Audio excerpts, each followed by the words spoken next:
Fayulu s'est adressé à la nation, selon lui, et donc un message adressé exclusivement à Corneille Nangaa, à Joseph Kabila, mais aussi à Félix Antoine Tshisekedi Tshilombo, le président de la République. Nous en parlons tout de suite dans cette émission Face à la presse. Poursuite judiciaire contre Constant Mutomba. Quelle analyse faire avec tout ce qu'il y a comme péripéties entre le procureur général près la Cour de cassation et le ministère de la Justice? On en parle tout de suite. Mesdames et messieurs, merci de nous choisir à travers le monde pour ces grands rendez-vous, qui a le plaisir de recevoir M. Jack Hoffman. Djaba, ça faisait très longtemps qu'il a été sur ces plateaux, à qui nous disons bonjour et bienvenue. Merci Christian, bonjour. On précise que vous êtes analyste indépendant, oui, c'est-à-dire sans connotation politique. Exact. Émile Mouyaya, bonjour et bienvenue. Bonjour, cher Christian, c'est un plaisir de vous avoir sur le plateau, mais également un grand plaisir de retrouver M. Jack qui est avec nous, mais également bonjour et bien de bonnes choses à tous nos amis qui nous regardent. Merci bien. Alors, vous avez suivi, comme tout le monde, le discours de Martin Fayulu, l'opposant, l'ancien candidat président de la République. Comment vous avez analysé les contenus de son message? En tout cas, pour la première fois, je tiens à féliciter Martin Fayulu. Il a tenu un discours de responsabilité, un discours de maturité. Les hommes politiques ou les leaders, ce sont des gens, quand ils disent des choses, ce qui sort de leur bouche devait édifier la nation. Au moins pour la première fois, je trouve que Martin Fayulu, dans un petit discours, il a parlé de l'essentiel et le plus important, d'appeler les gens à la paix, d'appeler les gens au bon sens, au patriotisme. Quel que soit ce qui nous divise, rien n'est plus grand que la République. Est-ce que c'était opportun pour lui de tenir un tel message, puisque chacun d'acteurs politiques majeurs dans son coin lance un message de paix? Nous avons suivi aussi Joseph Kabila, qui lance aussi le message de paix, pareil pour presque tout le monde. On ne peut pas lancer les messages de paix en dehors de l'unité nationale. Le président de la République, il est le symbole de l'unité nationale. Quiconque l'attaque, attaque l'unité nationale. Alors ici, est-ce que c'est Tshisekedi qui tue l'unité nationale ou c'est les opposants qui tuent l'unité nationale?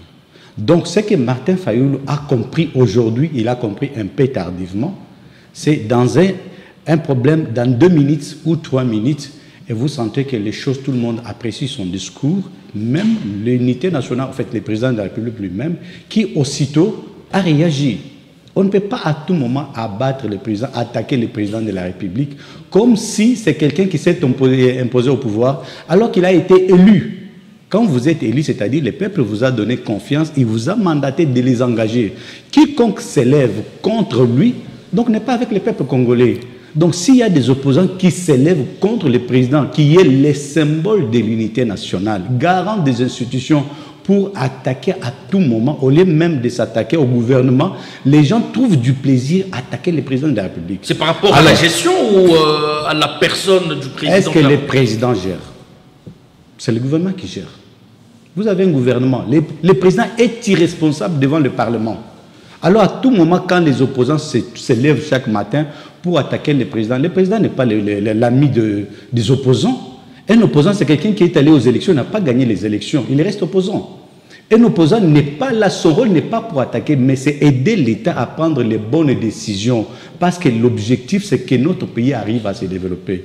Mais vous avez combien de tendances aujourd'hui? Alors, Monsieur Jack, parce que vous en parlez, vous êtes analyste indépendant. Est-ce que vous pensez que Martin Fayulu aurait donné ce discours justement dans un état d'esprit indépendant? Ça, c'est un. La deuxième des questions, c'est de savoir, est-ce ces personnalités ciblées, en dehors de tout ce qu'ils ont évoqué comme raison, pensez-vous que Martin Fayulu aurait tapé du poing surtout là où ça fait mal? En tout cas, comme j'ai dit qu'il est revenu au bon sens. Il était à un moment donné perdu, à côté de la plaque, d'après vous. Égaré. Comment ça? Comment vous expliquez ça? Oui, parce que Tshisekedi, dans sa clairvoyance, il y a 6 ans, il a tendu la main. Et Fayoulou a répondu, je ne peux pas saisir la main sale. Imaginez-vous qu'aujourd'hui, Tshisekedi dise la même chose à Fayoulou, qui tend la main à Tshisekedi. Et Tshisekedi lui dit, je ne peux pas les recevoir. Ça va encore créer de frustrations inutiles. La sagesse voudrait que les pères de famille puissent bien gérer leur famille. Donc, quand ils s'attaquent à Nanga, bon, je ne sais pas s'il y a des citoyens qui sont fiers que les pays aujourd'hui soient divisés, balkanisés. Les gens de l'Est ne peuvent plus facilement venir à Kinshasa. Ceux de Kinshasa ne peuvent pas facilement. Nous tous, on ne peut plus se promener, voyager comme on le faisait par le passé. Sur les plans économiques, savez-vous combien de Congolais ont perdu leurs revenus parce qu'ils faisaient commerce entre Lubumbashi, Goma, Kinshasa, et ainsi de suite? Vous voyez un peu ça? Donc on ne peut pas encourager que notre pays soit balkanisé, quelle que soit la raison. Vous pensez qu'il l'a fait indépendamment? Il a fait ce discours dans tout état d'esprit libre? Si, j'en suis sûr qu'il l'a fait. Donc il est revenu au bon sens. Est-ce que le pays est balkanisé aujourd'hui? Parce qu'on vous entendre dire, on dirait, vous confirmez que le pays serait dans cette situation. Bon, mais c'est quoi la balkanisation? Vous avez une administration parallèle. Vous avez les citoyens qui n'arrivent pas à se fréquenter comme avant. Ça s'appelle comment? Ou même pour aujourd'hui faire les examens d'État, il faut recourir à des pays étrangers et ainsi de suite. Alors que nous sommes un seul pays. Quel est l'objectif dans tout ça? Seulement, Tshisekedi doit quitter le pouvoir et après, c'est là que tout sera le paradis. Mais est-ce que les gens doivent en parler? Les autorités, là où je ne suis pas peut-être d'accord avec Fayoulou, à moins que ce soit une stratégie politique, c'est d'avoir, pour demander l'audience au président de la République, il passe aux médias. Il ne devait pas passer aux médias. Ils ont des carnets d'adresses avec le président, s'appeler, est-ce qu'on peut se rencontrer? Ils se rencontrent et après, l'affaire est résolue. Ils n'auraient dû pas le dire sur la place publique. Comme aujourd'hui. Les médias n'est pas l'administration. Et puis, les choses qu'on doit demander... Mais il a obtenu gain de cause, passant par cette voie que vous fustigez. Donc, s'il serait parti sur le plan administratif, il n'allait pas non plus les obtenir. Peut-être qu'il a eu déjà tenté et puis ça n'est pas arrivé. Qui gouverne les pays, c'est l'administration. Aujourd'hui, tout est devenu dans les réseaux sociaux. Donc, on ne gouverne pas avec les réseaux sociaux, avec les médias, non. On arrive au cabinet, on demande l'audience, l'autorité les reçoit. C'est un grand homme. Il était deuxième aux élections de 2018. Il a une base, c'est un grand leader. On peut l'écouter. Mais peut-être que par le passé, il y a eu des crocs jambés, puis il n'a pas pu y aller. Non, alors, justement, parce que vous parlez du discours responsable, qu'est-ce qui peut encore davantage rassurer? Parce que nous savons qu'il y a peu, Fayoulou était ensemble avec Joseph Kabila au travers de leur bloc patriotique et ça n'a pas pu marcher. Ce n'est pas un discours de trompe-l'œil. Bon, en tout cas, avec les hommes congolais, les politiciens congolais, si aujourd'hui nous sommes tombés si bas, c'est à cause des politiciens congolais. Je n'ai pas confiance aux politiciens congolais. Je reviens toujours à ce qui domine en moi, à ce qui brille en moi, c'est d'anéantir, en fait, de fermer le fonctionnement des partis politiques. Les partis politiques nous embrouillent pour leurs intérêts, avec des principes démoniaques tels que pas d'intérêt, pas d'action, on ne peut s'allier que quand j'ai des postes, ainsi de suite. Mais c'est le jeu démocratique. Vous voudriez que l'on puisse battre en brèche le jeu démocratique, monsieur Diak? Vous me dire que la démocratie, c'est les désordres? Ici, il y a les désordres, il n'y a pas la démocratie. Quand les gens se lèvent le matin pour insulter le président dans les médias, c'est quelle éducation qu'on donne aux enfants qui grandissent? C'est quel type de société que nous construisons? En quoi le président de la République est l'ennemi de la population pour qu'à tout moment, qu'il y ait toujours des insanités dans les réseaux sociaux? Et les femmes... Et donc, d'après vous, il faudrait qu'on retourne à un seul parti politique, comme c'est fut du temps du Zaïre. Je suis d'accord, s'il faut moderniser notre... Nous avons une démocratie... Oui. En quoi la démocratie t'offense? Quel est le mal? Aujourd'hui, tu es à l'aise, je crois, avec cette démocratie. Tu es à l'aise, tu es confortable. Tu marches sur de belles routes, tu as les courants, tu as de l'eau, c'est ça la démocratie? Ou c'est juste trouver du plaisir à insulter les autorités établies? Est-ce que c'est normal ça? C'est notre pays ou bien c'est les pays des voisins? Nous sommes Congolais, nous sommes propriétaires de ces pays. C'est nos dirigeants ou ce sont nos ennemis? Nous devons les respecter quand même, avoir des gardes. Même si ils ont, à un certain moment sur le plan administratif, ils ont connu des problèmes de gestion et ça, ce sont des choses que nous devons lutter c'est là qui passe aux médias, vraiment dénoncer avec élégance, de façon que même l'autorité nous écoute, afin que ce que nous voulons, c'est quoi? C'est la bonne gouvernance, c'est le développement, c'est la paix, c'est la stabilité. Monsieur Jack, revenons un peu par rapport à ce point et ces acteurs clés. Martin Fayulu demande directement à Joseph Kabila de pouvoir dégager de la ville de Goma. Et vous pensez que dans les conditions qui sont actuelles, qui sont imposées à Joseph Kabila, dès lors que nous savons que ses immunités ont été enlevées en tant que sénateur et qu'on peut l'arrêter à tout moment, vous pensez que Kabila peut s'hasarder justement à quitter cette ville sans résistance, Goma, regagner Kinshasa? Ça, c'est d'un côté. Il y a un piège. Voilà. Bon, pour moi, je sais que la place de Joseph Kabila n'est pas à l'est.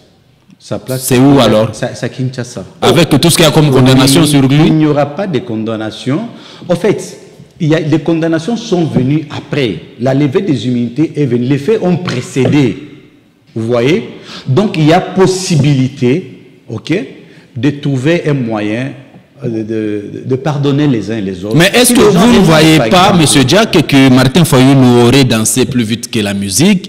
Il pouvait peut-être commencer par chercher d'abord un climat de paix, d'entente, parce qu'il y a une forte méfiance d'abord entre le chef de l'État et les autres.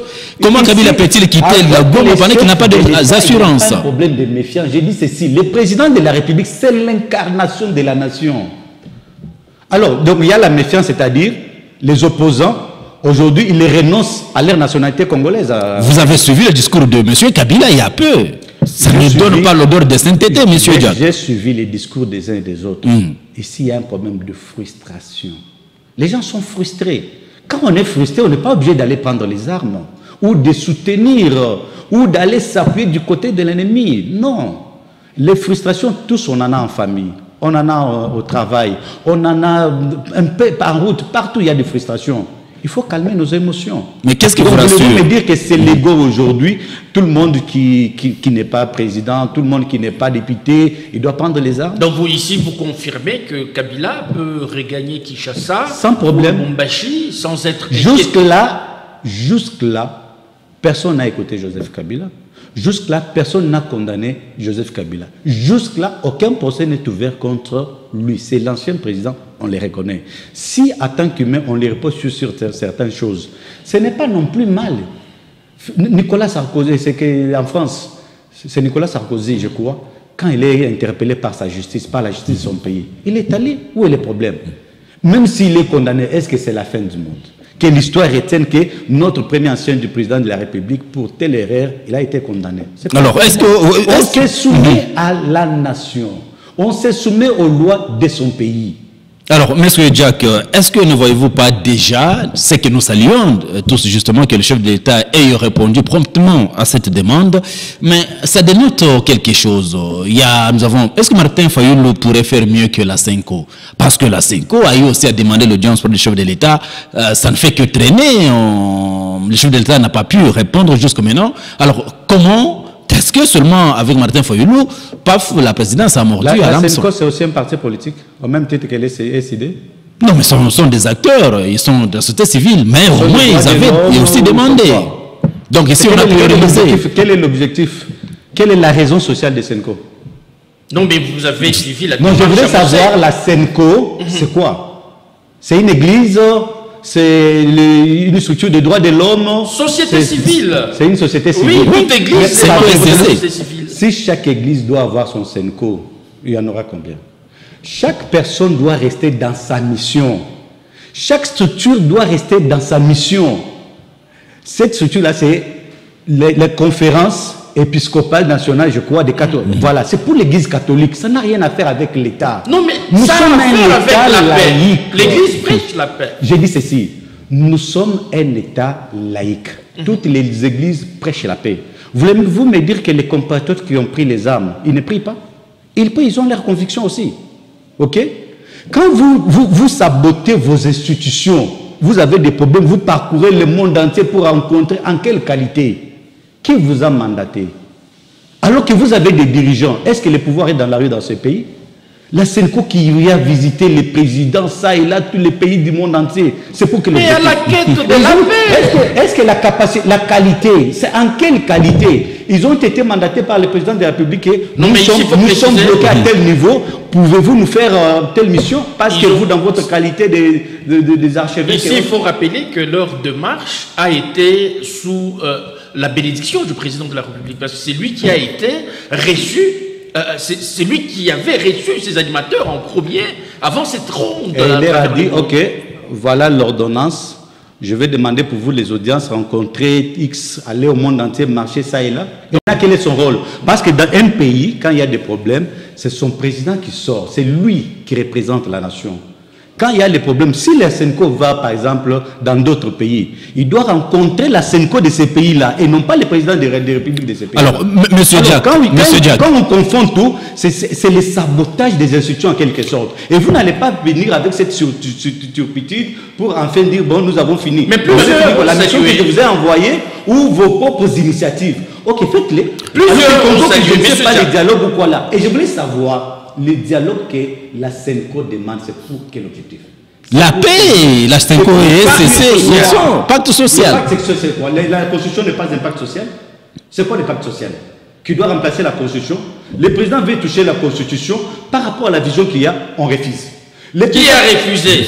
Mais les opposants, y compris même les catholiques. Parce que l'objectif, on pense que c'est s'éterniser au pouvoir. Et cette démarche ne fait plus long feu. On dirait que c'est dans les oubliettes. Ça n'est pas dans les oubliettes. La Constitution sera révisée. Alors, monsieur Diack, parce que nous en parlons, vous le savez aujourd'hui, on parle que le chef de l'État serait mal entouré par rapport à tout ce qu'il a comme des conseillers.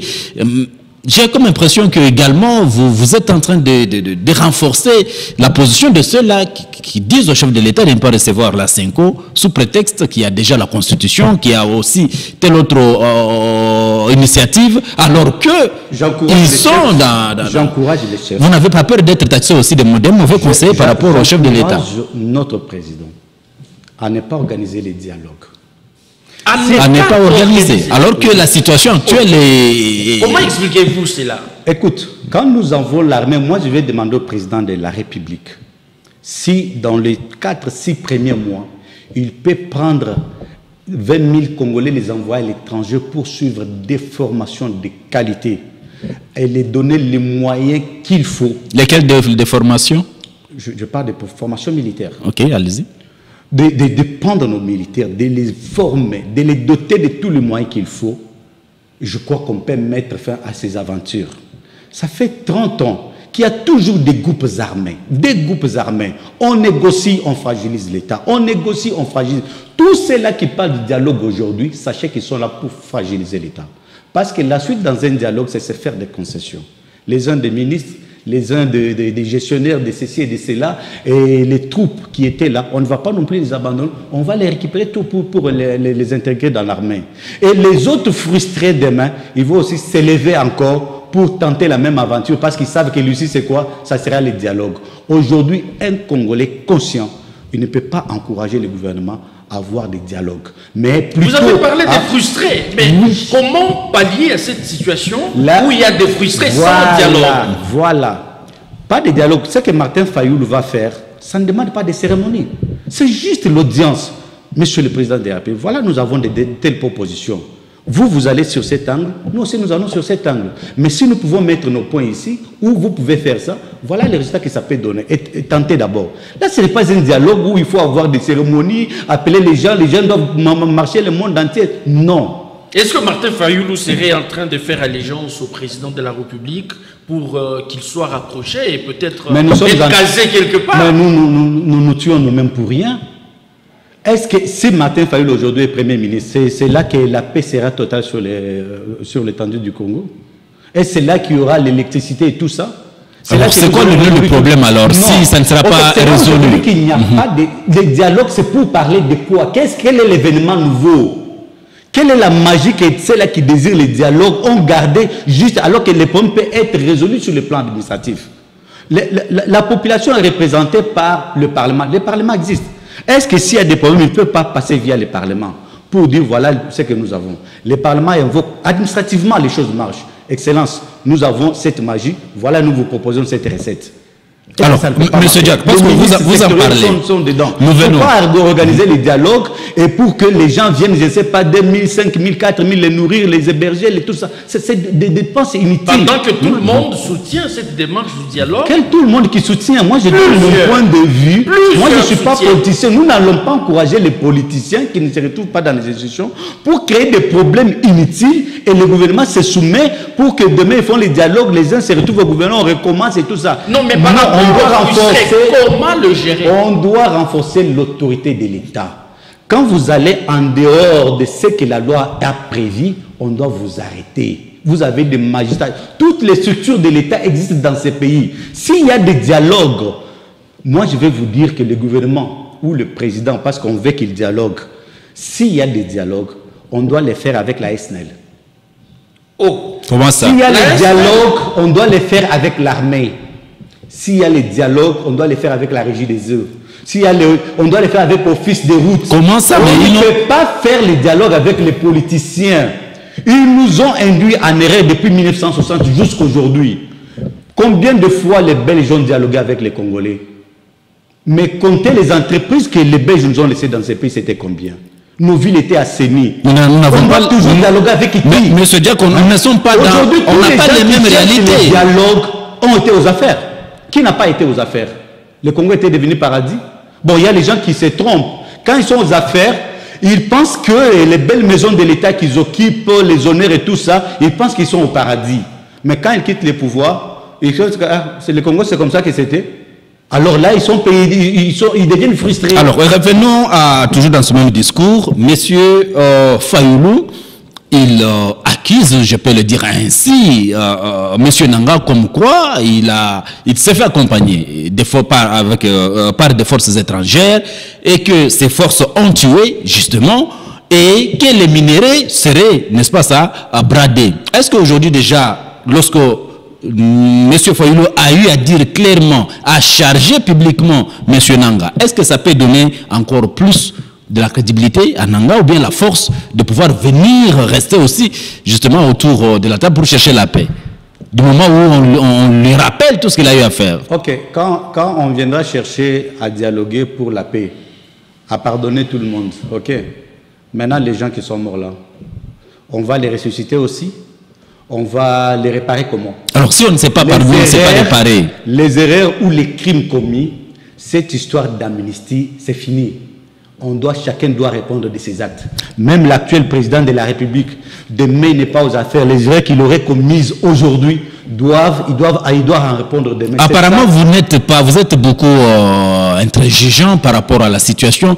Alors, d'après vous, comment est-ce que l'on peut alors mettre fin à tout ce que nous sommes en train de voir maintenant? Parce que vous refusez le dialogue, vous refusez à ce que les gens ne se rassemblent justement pour être pardonnés. Finalement, qu'est-ce qu'on doit faire? Leur objectif, c'était prendre les armes, faire un peu de terrorisme et puis dialoguer après?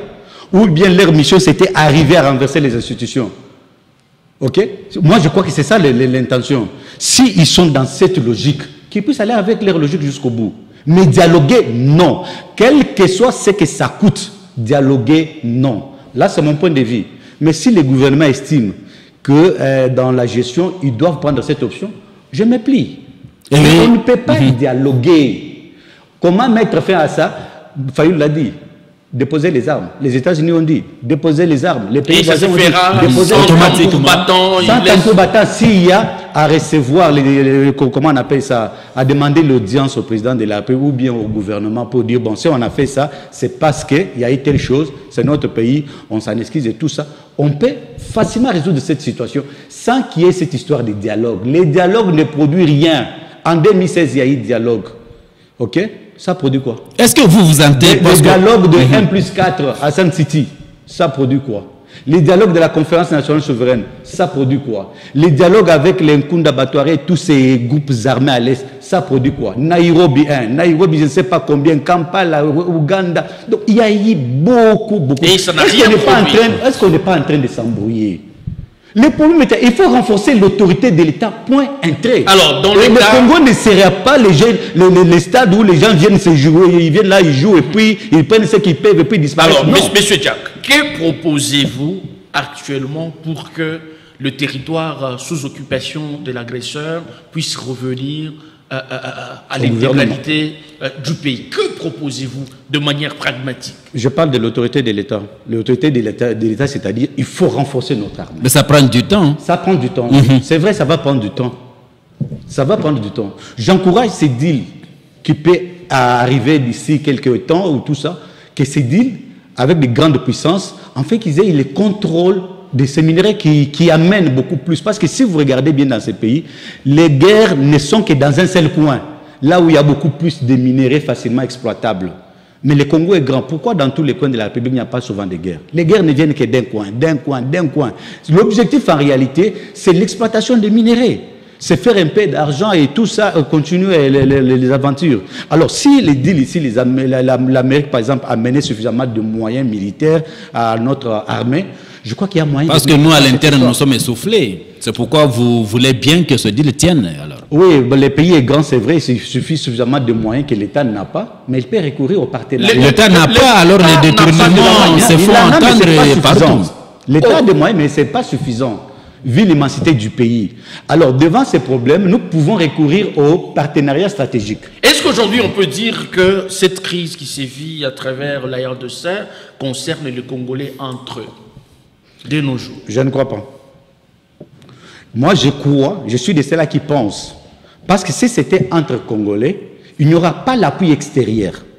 Les pays voisins ont pour mission de se sécuriser. C'est-à-dire l'ennemi ne peut pas passer par mon territoire pour agresser l'autre pays. À un certain moment, il y a quelques années en arrière, le Rwanda disait que s'il attaque le Congo, c'est parce qu'il y a les ennemis qui sont contre les régimes qui peuvent à tout moment fragiliser les régimes de Kigali. Et c'est ainsi qu'il justifiait son attaque contre le Congo. C'est la même chose aussi. Parce que le Congo, il y a des ennemis qui quittent vers le Rwanda, et qui quittent le Rwanda vers le Congo. Donc le Congo aussi peut attaquer le Rwanda pour fragiliser les ennemis que le Rwanda est en train d'héberger là-bas. Donc, pour moi, la guerre n'est pas congolaise. Elle est étrangère. Mais avec les ennemis à l'interne. La complicité interne. La complicité interne, vous l'avez, tous ces opposants qui se sont levés pour s'allier à l'ennemi, par exemple. Mais si vous avez suivi... qui a créé d'ambiguïté, qui veut nationaliser les conflits et tout ça. Quel est le conflit congolais aujourd'hui? C'est quoi les conflits? Mais on parle de la mauvaise gestion. M. Kabila a parlé de la mauvaise gestion du régime en place, monsieur. Ok, très bien. La mauvaise gestion, vous pouvez me dire que c'est un fait nouveau? Donc, comme ce n'est pas un fait nouveau, c'est normal. Vous rationalisez. Est-ce que c'est un fait nouveau? L'homme blanc nous a laissé en 1960 plus de 9000 entreprises. De 1960 jusqu'à aujourd'hui, nous en avons combien? Il y a 15 ans, ou 10 ans en arrière, ou même 20 ans en arrière, combien on en avait combien? Donc on ne peut pas parler des choses, il y a des choses qu'on sait que ça existe, c'est vrai, mais cherchons comment moyen de les résoudre. Pour résoudre la mauvaise gouvernance, on les résout comment? C'est via le Parlement, lorsqu'on sanctionne les ministres, via la justice, lorsqu'on punit les criminels. Mais rien ne fait, est-ce qu'on peut parler de la rien ne fait, vous êtes sûr que rien ne fait? Alors fermons le Parlement qui ne fait rien, qui ne contrôle pas le gouvernement. Alors rien n'est fait. Enlevons tous les magistrats, qu'on les engage par les nouveaux magistrats parce qu'ils ne font rien. Est-ce qu'il faut que certains innocents payent de leur prix alors qu'ils ne participent pas à la gestion, ils ne participent pas au gouvernement, ils ne connaissent rien, ils ne vivent même pas dans la bourgeoisie? Le tribalisme à outrance, monsieur Jack, ça fait partie de revendications des opposants. Mais je suis scandalisé quand il y a ce genre de propos. Le tribalisme, c'est quoi? Qui n'a pas de tribu? Quand on lutte pour accéder au pouvoir, on n'est pas singleton. Il y a des amis, il y a des proches, il y a les partis politiques. Bon, si on doit analyser le tribalisme, est-ce qu'on peut sortir les canevas des 20 dernières années pour voir qui était, qui venait d'où? D'après vous, le régime est immaculé. C'est quoi le tribalisme? Donc, vous allez me dire que Kamere est devenu aujourd'hui qui là? Je ne veux pas citer les termes, mais prenons Kamere. Prenons qui là, Madame Souminoa. Prenez Mboussa Nyamwisi. Prenez tous les hauts cadres ici, Samalou Kondé. Prenez Bahati, tous ces hauts cadres. Ils sont tous d'un seul coin. Même le président de la République, tous viennent des mêmes coins du pays. Qu'est-ce qu'on nous raconte? Les ministères, tous viennent d'un seul. C'est détenu par une seule personne, par une même tribu. Mais pourquoi ce vocable a pris de la valeur? On ne peut pas démoraliser notre nation pour rien. pour se fixer, on veut médiatiser, on veut créer des polémiques, afin que les gens haïssent les gouvernants. Ce sont nos gouvernants. Mais quand même, pour le détournement, vous êtes d'accord, n'est-ce pas? On en a les dons. Monsieur Diak, pour le détournement. Oui, oui. Comme le don musical, comme les dons de richesse. Tout le monde a eu l'argent, tout le monde n'est pas devenu riche. La présidence ou les chefs aussi, c'est aussi un don que Dieu a déjà prévu dans l'homme. C'est pas tout le monde qui peut. Mais au moins le détournement, par-ci, par-là, vous êtes conscient de ces dénonciations. Il y a les détournements. J'en suis contre. Je ne suis pas d'accord. Mais j'ai dit, quand quelqu'un a détourné, qu'est-ce qu'il faut faire? On l'amène en justice. D'abord, avant qu'il soit amené en justice, c'est le contrôle parlementaire, c'est le contrôle de l'IGF. Donc vous voulez me dire que les Congolais qui sont là aujourd'hui sont plus mauvais que les Congolais d'hier? S'il y a eu des erreurs, cherchons comment résoudre ces erreurs au niveau interne, en saisissant les organes déjà établis. Puisqu'on parle de détournement, l'affaire Constant Mutamba, présumé détournement, faudra-t-il lui dire, fait objet pratiquement des séances de travail au niveau de la Chambre basse du Parlement. Comment vous trouvez ces jeux qualifiés de ping-pong, des bras de fer entre le président de la Cour de cassation, le procureur général près de la Cour voilà, et le ministère de la Justice en heure de scène? Le problème, c'est que tout est politisé dans ces pays, au point que quand les magistrats interpellent les ministres, c'est tout le monde qui s'agite. On dirait maintenant que c'est tellement la politique est dans tout. On pense ici que c'est un problème politique, c'est un règlement des comptes.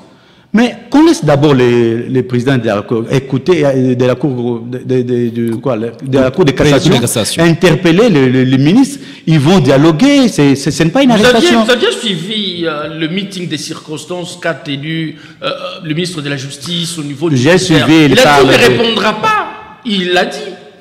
Peu importe pour moi, si j'étais son conseil, je lui dirais d'aller répondre. Ok? Même si on les condamne, apprenons à être humbles. C'est aussi un humain. Il peut être condamné par la justice. Il peut faire la prison. Il ne va pas mourir en prison. Lumumba était en prison. Ce n'est pas parce qu'il était coupable. Après, il a été relâché. Et tant d'autres, tous les grands hommes d'ailleurs, pour la plupart, on parle de l'acharnement politique. Alors oui, c'est vrai, ça peut être de l'acharnement. Pourquoi? Parce qu'il y a eu des faits qui font croire aux uns et aux autres que c'est un problème de l'acharnement. C'est le seul ministre qu'on doit bien protéger, Mutamba. Ah bon? Oui. Mutamba, c'est le seul qu'on peut bien protéger. Et en 2028, si Mutamba postule, c'est dangereux pour certains grands qui pensent qu'ils sont réellement grands. Parce que Mutamba parle clairement, il dénonce publiquement, il n'a pas sa langue en poche. Alors que non, écoutez, évitons cette histoire. Bon, maintenant nous voyons le mal partout. Que voulez-vous que nos autorités fassent? S'il dit des choses, non, il veut être populaire, il prépare des... Non, non. Mutamba, c'est un bon ministre. C'est vrai, il n'est pas parfait. Même moi, je ne suis pas parfait. Mutamba n'a pas encore détourné l'argent. On parle déjà du détournement, alors que vous avez plusieurs dossiers qui sont en cours, dont l'argent est déjà détourné, les projets déjà financés, plus de 10 ans, 20 ans, il n'y a jamais eu réception des ouvrages. Mais la justice est toujours là. Pourquoi la justice n'interpelle jamais? Vous avez plusieurs rapports de l'IGF qui ont montré des compatriotes qui ont mal géré ou qui ont détourné l'argent. La justice est restée calme. Mais le cas de Mutamba, pour des erreurs administratives, pourquoi aller si vite? Pourquoi même... Erreurs administratives qui, selon vous, passeraient, et alors qu'il a tout un cabinet? Il a des conseillers. Si, il y a des erreurs administratives pour lesquelles on peut laisser qu'on voie où est-ce que Mutamba va aller avec sa logique. Et là, on peut l'attraper, mais dans les sacs. Mais ici, c'est un processus qui est en cours.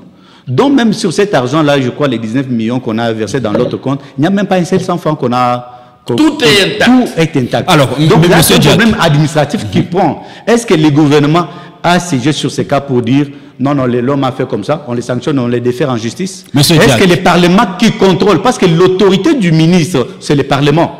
Est-ce que le Parlement a enquêté? Il a convoqué Mutamba pour l'écouter. Pourquoi vous avez fait ça? Pourquoi vous faites... Oui, dans une séance de travail, ça a été fait. Oui, non, non, dans des commissions. Mais on interpelle les ministres pour médiation ou quand on trouve qu'il y a quelque chose qui n'est pas, il justifie. Quand on trouve que ça ne va pas, il est impliqué dans la médiation, qu'est-ce qu'on fait? On vote une motion contre lui. Et par la suite, la justice peut faire quoi? Peut se saisir. Donc ici, c'est là qui pensent qu'il y a de l'acharnement et tout ça. Ils peuvent avoir raison, mais laissons d'abord le temps qu'on l'écoute. Alors, parce que de tout le président de la République... Est-ce qu'il serait un élément dangereux ou qui constitue un élément de menace par rapport à sa rigueur du travail? Pour moi, je crois que Moutamba constitue les menaces pour les cas de Moutamba et les cas de Kazadi. Moi, je crois que ces gens-là ont constitué, je dis que je crois, constituent des menaces pour les autres. Comment ils sont menaçants? Parce que lorsque les intérêts des uns et des autres, les gens là ne se retrouvent pas, ils considèrent que c'est une menace pour eux parce qu'ils n'ont plus ce qu'ils avaient facilement. Ils ne peuvent pas manigancer les choses comme ils les faisaient avant. C'est vraiment la prédation qui a élu domicile dans notre pays. Alors, M. Diack, parce que vous êtes en train de défendre Constant Moutamba, est-ce que vous vous attendiez quand même à un moment donné que Moutamba soit reproché dans un dossier de détournement alors que lui aussi il pourchasse les détourneurs dans ce pays? Ça, c'est un deuxième des questions. À quel niveau vous avez vu Moutamba commettre cette bourde? Il s'agit de la précipitation dans le traitement des dossiers de ce marché, cette passation de marché de gré à gré, ou bien qu'est-ce qui a joué justement pour qu'on en arrive là finalement? D'abord, à votre première question là, c'est une déception. Si réellement le procureur a raison, c'est une très grande déception de voir quelqu'un qui avait autant de l'estime de jeunes Congolais, beaucoup d'espoir pour dire d'ici 5 ans, 10 ans, les gars peuvent changer la situation politique et apprendre qu'il est impliqué. Ça fait, nous manquons parfois des termes. Ça ternit l'image, ça nous fait mal. Mais avec qui est-ce qu'on peut encore faire confiance? Mais si ce n'est pas le cas, c'est juste des combats politiques avec Anguille Souroche et tout ça, peu importe, Moutamba va se défendre. Maintenant, il y a l'autre... La question c'était de savoir qu'est-ce qui a beaucoup plus joué à ce que Moutamba tombe comme ça. Il y a eu de la précipitation dans le traitement du dossier de gré à gré avec cette entreprise-là dont on parle qui a un capital simplement de 5 000 $, géré plus de 30 millions de dollars. Je voulais parler aujourd'hui la configuration politique de notre pays. Je suis sûr que même si les anges quittaient le ciel pour nous gérer, ils peuvent être tentés de faire les mêmes choses que les autres. Oh, comment ça? Comment ça? Oui. Un problème de système? La configuration politique, la constitution que nous avons est à la base de tout ça. Vous allez me demander comment. Mais Moutamba, c'est un politicien.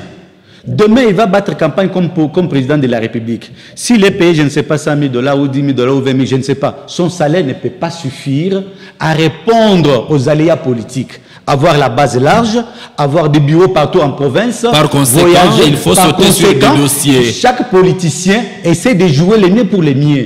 Raison pour laquelle il ne faut pas que les ministres soient des politiciens.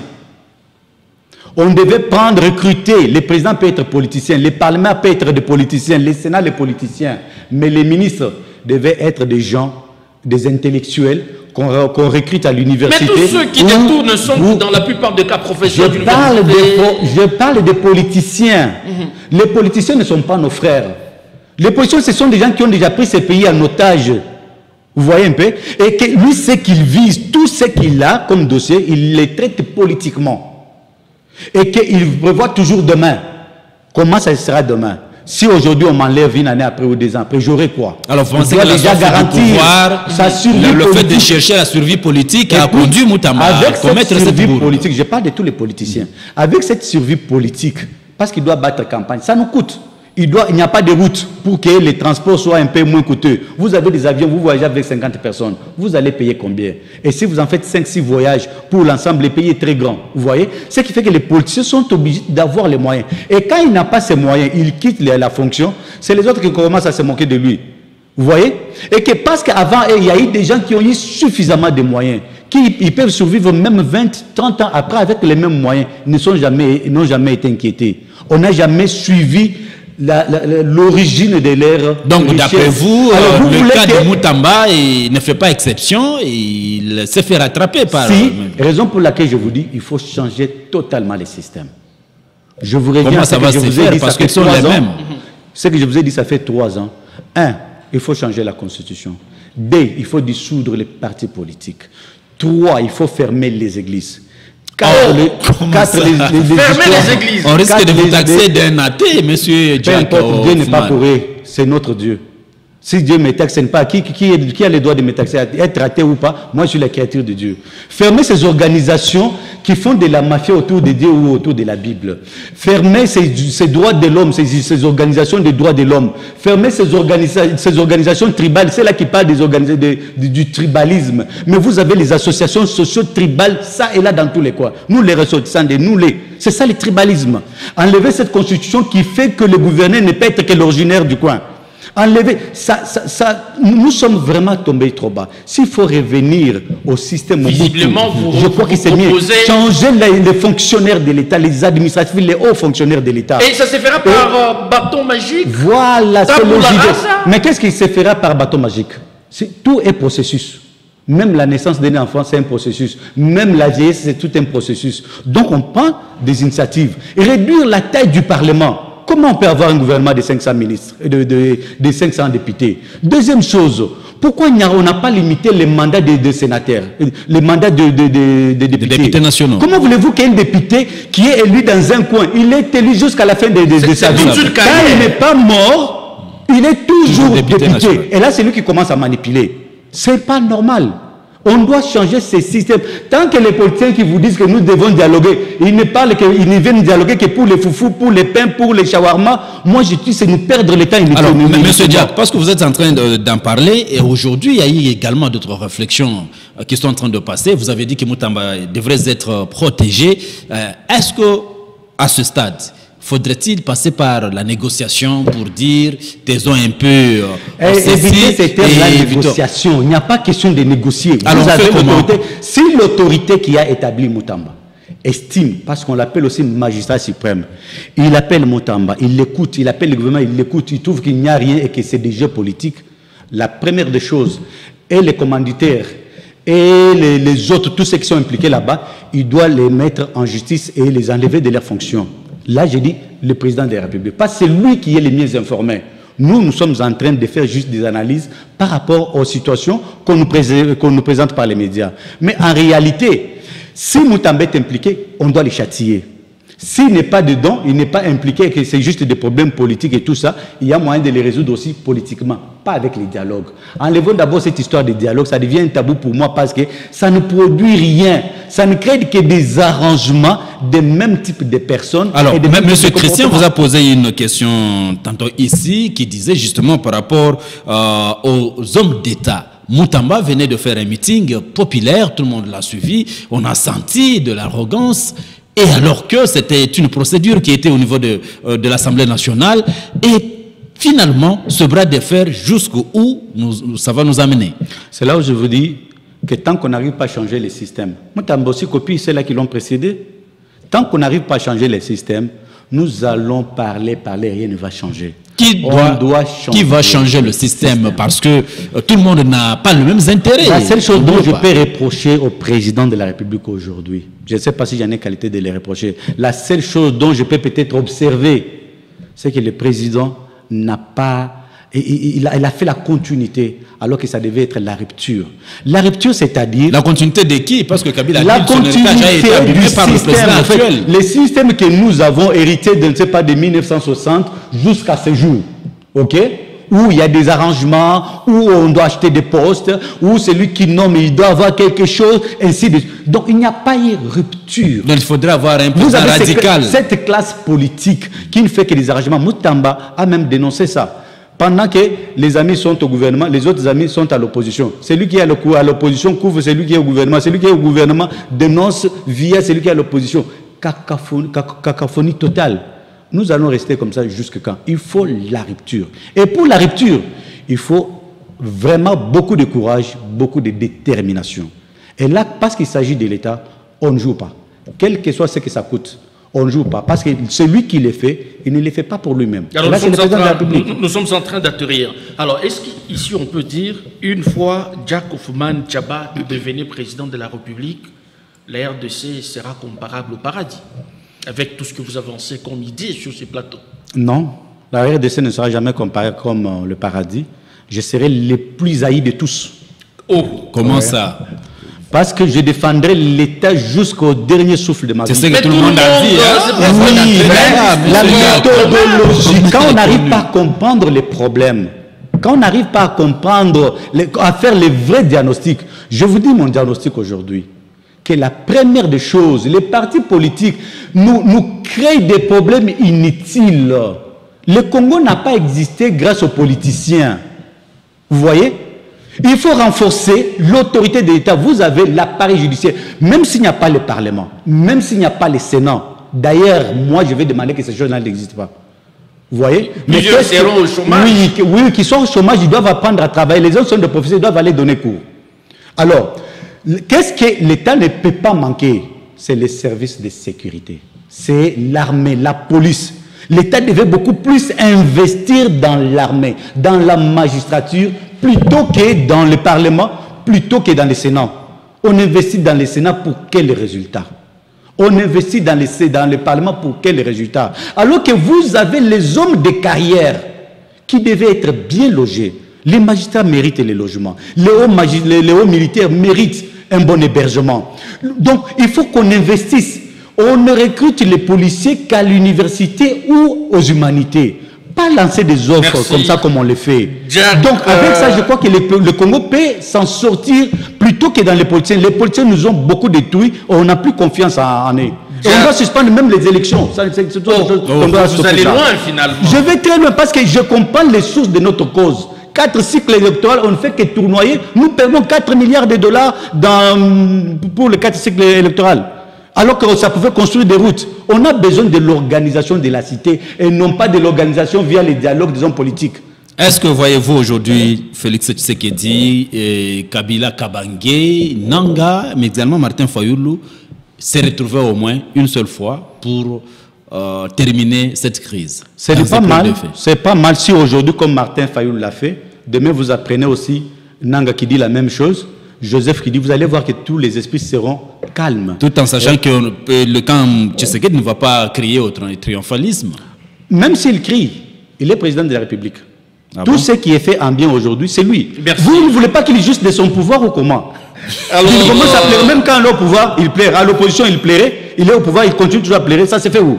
Alors, pourquoi on vit? Merci Jack Hoffman d'avoir répondu à notre invitation. Nous rappelons que vous êtes analyste politique indépendant. Merci de votre présence. Merci Christian. Merci Émile Mouyaya. Merci Christian, c'était un plaisir. Merci à vous Merci, qui Émile. nous avez suivis à travers le monde. Nous vous retrouvons très prochainement dans un autre numéro de Face à la presse. D'ici là, portez-vous bien et à très vite. Voilà.